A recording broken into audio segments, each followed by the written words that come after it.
Milliy sertifikat birinchi variant yechimlari. Mis atomidagi S va D elektronlar sonini hisoblang. Misning elektron konfiguratsiyasini yozishimiz kerak. Tartib raqami 29.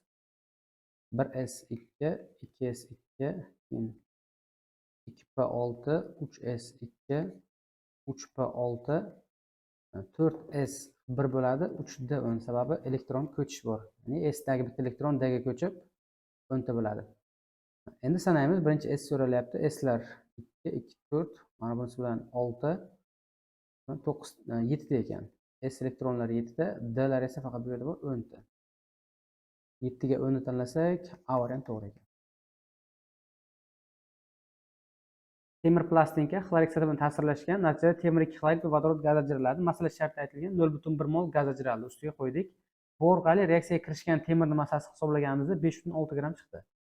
Qolgan temirning massasini hisoblashimiz kerak, ya'ni reaksiyaga kirishmaganini. Jami 56, undan ayirdik reaksiyaga kirishgan qismini. 50,4 gram temirimiz qoldi bizda va shu plastinka kumush nitrat bilan ta'sirlashyapti. Temir plus kumush nitrat.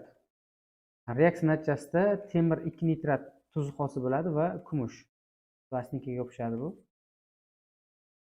Reaksiyani tenglashtirish kerak. O'tirilganda massasi dastlabki massaga nisbatan 10,4 gram og'ir keldi. Bizda dastlab mana shuncha bor edi. 50,4 gram temir plastinkamiz bor edi. Dastlabki deb 56 gram yozatilyapti bu yerda. Birinchida 56 gram edi plastinkamiz. Plus 10,4 gram og'ir keldi degan.